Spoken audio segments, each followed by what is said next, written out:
रहा है पति आपका कहना, नहीं सुन रहा है वो आपकी बात, और अब तो ठान ली है उसने कि कैसे निभाओगी ये रिश्ता, निभा कर दिखाओ, मैं तुम्हारे साथ नहीं हूँ। आप अपना घर बार संसार छोड़कर किसके भरोसे आई थी? सिर्फ और सिर्फ एक पति के भरोसे, ना सास के भरोसे ना ससुर के भरोसे। ससुराल में लड़की रहती है तो केवल और केवल अपने पति के भरोसे, वही उसका संसार होता है, वही उसका ससुराल होता है। पति है तो पति की माँ आपकी सास लगती है, पति है तो पति के पिता आपके ससुर लगते हैं, है ना। उसकी बहन आपकी ननद लगती है, उसका भाई आपका देवरिया जेठ जी लगते हैं। पति है तो पति का घर आपका ससुराल कहलाता है। अर्थात सारे रिश्ते प्रारंभ होते हैं जिस व्यक्ति से, अगर वो ठान ले कि इस रिश्ते को मैं नहीं निभाऊंगा, देखता हूँ तुम अकेले कैसे निभाती हो, तब क्या करोगी। बहुत सारे ऐसे पति हैं जो ठान लेते हैं कि इस रिश्ते को मैं तोड़ कर रहूँगा, तुमको मैं यहाँ से भगा कर रहूँगा, मैं दूसरी शादी करूँगा, तुम्हारा व्यवहार पसंद नहीं मुझको, तुम्हारा स्वभाव पसंद नहीं मुझको, तुम पसंद नहीं मुझको, तुम्हें जो पसंद करना था या नहीं करना था विवाह से पहले करना था, और अब जब तुमने विवाह कर लिया है मुझसे, अब जो तुमने हाथ थाम लिया है मेरा, तो फिर तुम्हारे पास ऑप्शन नहीं है कि तुम्हें मैं पसंद हूँ या नहीं हूँ।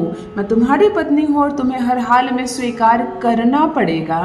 अगर ये ठान ले हर लड़की तो ये रिश्ता कभी नहीं टूटेगा। उतार चढ़ाव आ रहे हैं, आने दो। लड़ाई झगड़े हो रहे हैं, होने दो।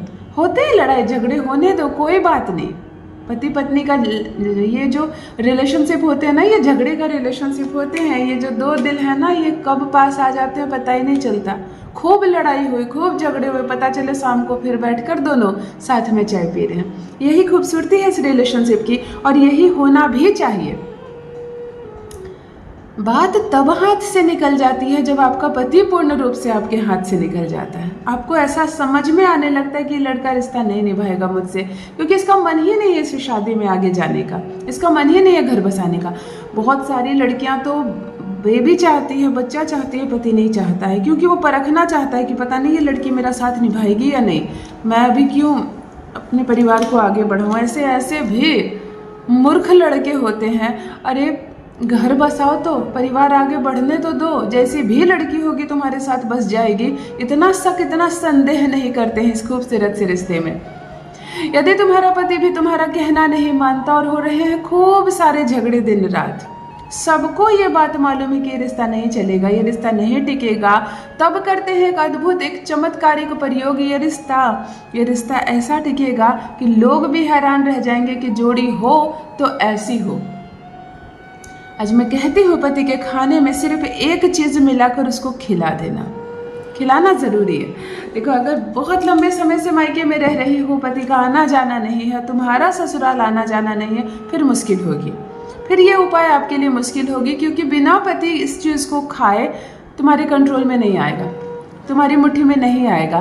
तो चाहती हो कि पति तुम्हारी बोली बोले, चाहती हो पति तुम्हारे वश में रहे, तुम्हारा कहना सुने, तुम्हारी हर बात माने, तो बस एक चीज़ उसके खाने में मिलाकर उसको खिला देना। कैसे तुम्हारे इशारे पर नाचेगा, तुम खुद हैरान रह जाओगी।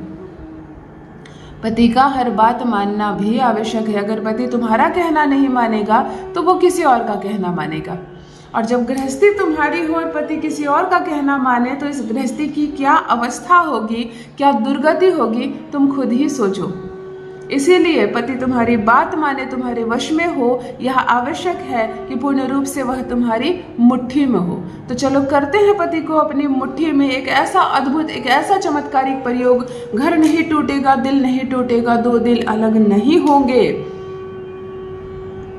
कुछ लड़कियां अगर अपने प्रेमी से प्रेम करती हो और प्रेमी विवाह से इनकार कर रहा है, परिस्थितियां नहीं बन पा रही है, प्रेमी का जो परिवार है वो हाँ नहीं बोल पा रहा, और तुम्हें प्रेम इसी से है, तुम इसी को पति रूप में चाहती हो, तब यह उपाय तुम करना। प्रेमी के खाने में एक चीज मिलाकर खिला देना, खाते ही तुम्हारा दीवाना ना हो जाए तो कहना संसार से लड़ जाएगा तुम्हारे लिए। जान लीजिए प्रथम मैं कौन हूँ। नमस्कार दोस्तों, मैं हूँ खुशबू सिंह। बहुत स्वागत, बहुत अभिनंदन करती हूँ आप सबका अपने YouTube चैनल ज्योतिष ज्ञान में। कैसे हैं आप और घर में सब कैसे हैं? मेरे कमेंट सेक्शन में ओम नमः शिवाय, जय माता दी, हर हर महादेव अवश्य लिखें। जो भी नए भाई बहन चैनल पर पहली बार आए हो, मेरे वीडियो को पहली बार देख रहे हो, मुझसे प्रथम बार मिल रहे हो, चैनल से जुड़िए, सब्सक्राइब कीजिए, मेरे परिवार का हिस्सा बनिए। दिल नहीं टूटने दूंगी, एक भी घर नहीं टूटने दूंगी। रिश्तों में कितनी भी उतार चढ़ाव क्यों ना आ जाए, घबराना मत, परेशान मत होना। वही पति तुम्हारी बोली बोलेगा, तुम्हारे पास से उठकर जाना नहीं चाहेगा, छुप छुप कर तुमको देखेगा, तुमसे ही बात करेगा। जो जी चुराता है तुमसे वो बंध जाएगा तुम्हारे प्यार के बंधन में। ध्यान से सुनो क्या करना है आपको। ऐसे चुटकी होती है ना, ऐसे चुटकी से माप कर सिर्फ 3 चुटकी काला तिल चाहिए और कुछ नहीं चाहिए। सोमवार के दिन 1 लोटा जल लेना और 3 चुटकी काली तिल लेना और किसी शिवालय में चल जाना, शिव मंदिर में पूजा पाठ सब कर लेना। ये जो 3 चुटकी तिल है किसी सफ़ेद कागज़ में मोड़कर ले जाना और शिवालय के किसी कोने में, चाहे जहाँ पूजा कर रही हो वहाँ रख देना। चढ़ाना उड़ाना नहीं, ना शिव जी पर चढ़ाना है ना कुछ करना। पूजा पाठ जैसे करती हो, अगर फूल बेलपत्र से करती हो करो, लड्डू ले जाना ले जाओ, उसका इस उपाय से कोई संबंध नहीं। मंदिर जाते हो तो बड़े शौक से सब कुछ लेकर जाते हैं ना, ले जाओ, जोड़े फल चढ़ाना है चढ़ाओ, पूजा पाठ कर लेना। आते वक्त इस पुड़िये से 3 चुटकी तिल को खोलकर अपनी हथेली पर रख लेना। हथेली को ऐसे बंद करना, शिव जी के सामने बैठ जाना, आंखें बंद करना और क्षण भर के लिए अपनी सारी समस्याओं को स्मरण कर लेना। अपनी सारी समस्याओं को याद करना, ऐसे जैसे कि तुम बता रही हो हिंदी में भगवान को, है ना। सारी समस्याओं को स्मरण कर लेना। स्मरण करने के बाद दोनों हाथों के बीच ऐसे तिल बंद रहेगा।